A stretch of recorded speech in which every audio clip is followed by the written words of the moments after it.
Hi, I'm Chris from Steps Travel, and I want to talk to you a little bit about my recent trip to Namibia. I was away for about 10-12 days, and I covered most of the more well-known areas in the country, along with a few other more exclusive regions. So I started in the Sossusvlei area, which is famous for the enormous red dunes and the whole area around there, spectacular mountains and desert plains. Then I moved up to the coast to Swakopmund for a night or two. Then I moved along to Skeleton Coast, which was perhaps one of the highlights of the trip. I'll come on to in a moment. And then we went across to Etosha, which is the famous pan, and where you find the majority of the sort of bigger herds of wildlife in the country. One of the questions that I get asked a lot is why Namibia, and what is it about Namibia that makes it so special? And I think that really the answer is found in the name. Namibia, or Namib, in the local language actually means vast space. And I think that of all the memories that I have of Namibia, it is the scenery that I come away with the most. It is some of the most surreal and breathtaking and epic landscapes that I've seen. Of course, the people are wonderful and the wildlife was different and unique, but the scenery is just spectacular. And everywhere you look, you have the most amazing colours. And if you're a photographer, it is an absolute dream. So when you are considering a trip to Namibia, there are two things that you'd really want to take on board. The first is whether you want to fly around or whether you want to do a self-drive.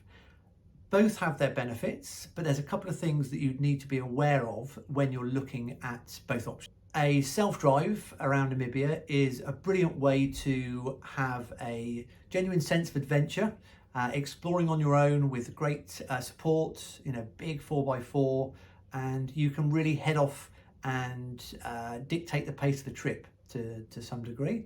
It's better value, so you can certainly save a bit more money doing it that way. If you wanted to fly, then arguably you're probably going to see the best of Namibia, because many of the more exclusive areas, the places that are really off the beaten track, are more often than not only accessible by light aircraft.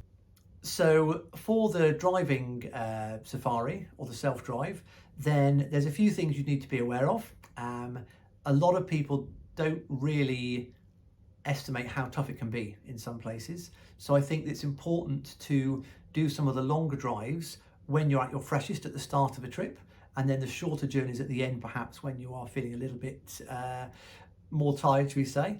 The other thing to consider when you're driving is that when you go to a lot of the camps that are on the self-drive trail, you are following quite a well-trodden path.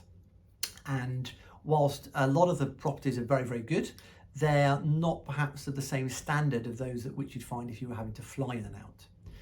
The other thing to consider when you're driving is that initially the costs are cheaper, but then when you're staying at the camps, some of the properties don't allow you to do your own safari drives. So you would have to go on a drive with the vehicles at the camps in which you stay, and there's usually an additional cost for that. So small things that you need to factor in when considering what's best for you. The other thing to consider is that some of the days on the drives can be quite long, and you need to weigh up the pros and cons of the money you save doing a self-drive versus the number of days you actually spend traveling. Whereas if you spent that little bit more, you could be within an hour, you could be flying into a camp instead of spending all day to get there.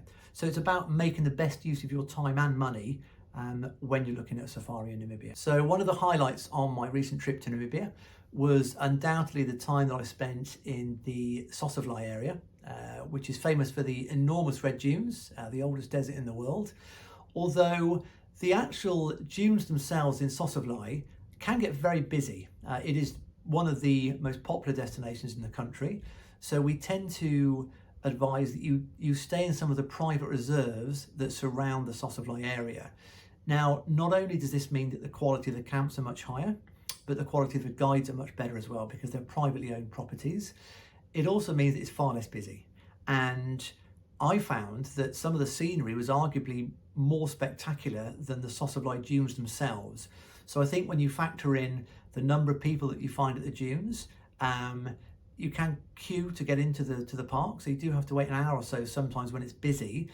There's a case to be had for staying in the area but not necessarily visiting the dunes themselves, because that whole area is spectacular, and some of the regions that I saw outside of Sosavly but within the same park were amazing and had nobody there. So it's about picking your lodges to get the best experience that you can.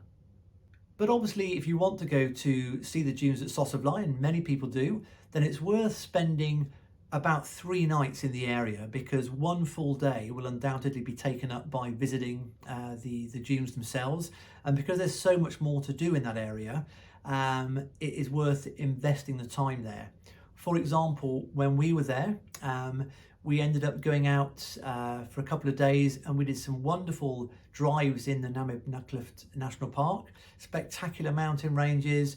The wildlife is not as prolific as that which you find elsewhere, but we saw a group of bat-eared foxes hunting at dusk. We went out at night, we saw scorpions hunting under the most beautiful Milky Way that I've ever seen. So it's about the smaller things that you can do there, but it's a really engaging place to explore, and definitely worth making the effort to spend a few more days. One of the other places that I went to visit on my trip to Namibia was the Skeleton Coast, which was the most beautiful destination in terms of its sense of wilderness. And as the name suggests, it's wild and it is dramatic. But I think it's also important to remember that despite what many lodges claim, there is only one camp in the whole of the Skeleton Coast National Park. So when you're looking at including that in a trip, it's important you pick the right lodge. The other thing to consider if you do want to look at Skeleton Coast is that you would have to stretch the budget a little bit, because access is hard. Given the nature of where it is, then it's not open to everybody. So that exclusivity is very much the appeal. And when you are looking to access it, the drive in is about 11 hours. It's not something we recommend. So you need to look at flying in and out. And not only does that make the best use of your time in the park, because it's an hour's flight from the nearest town rather than an 11-hour drive, that it means when you're there, you have the place to yourself. And it's so worth the money, because it's just such a most beautiful place.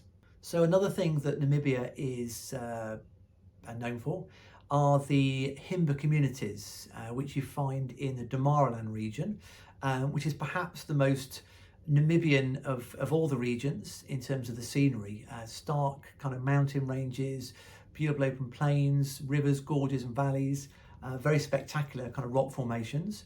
And the trick there is to choose properties that have a very good relationship with the local Himba communities, because there's a lot of Himba communities out there that aren't really authentic, and we only choose properties that work very closely with them so that you get the best experience. They're treated well, it's a genuine experience, it's a genuine interaction, and the chance to go and spend time with these people is incredible. The reason that it's worth going to visit the Himba communities in some of the more remote areas is that they almost look as if they've been created organically from the country in which they live.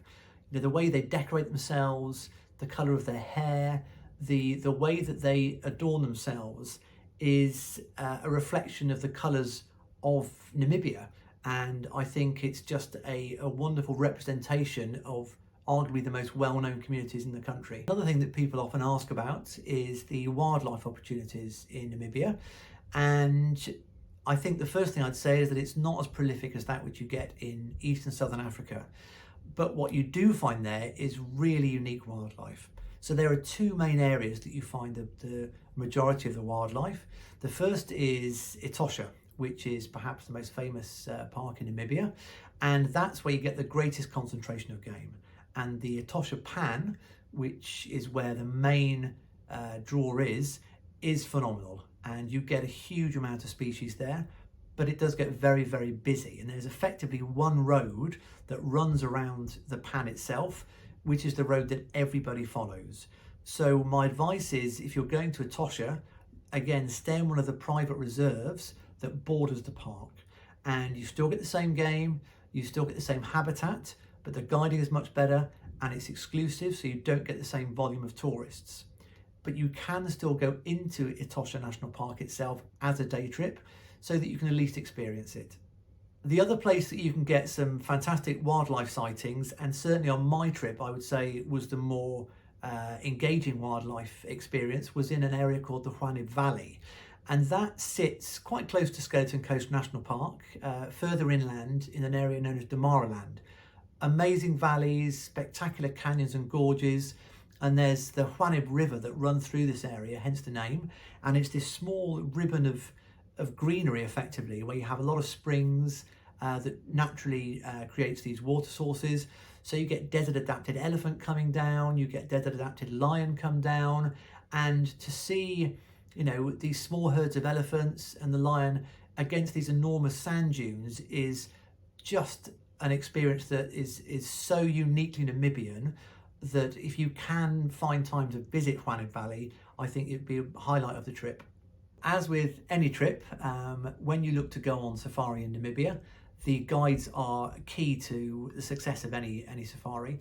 And the guides in Namibia are really interesting because you don't have the proliferation of game that you have, say, in other parts of East and Southern Africa.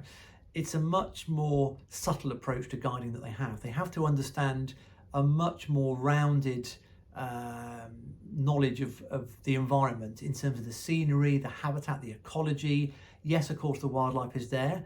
It's oryx, certainly in the south with the dunes. You get zebra out there as well. You do get a range of smaller kind of creatures, the lizards, the snakes, the scorpions, and not having the big game to fall back on means that they really need to understand the environment that they're in. And I think it really brings the place alive in a way that you don't always get if you're chasing the big five.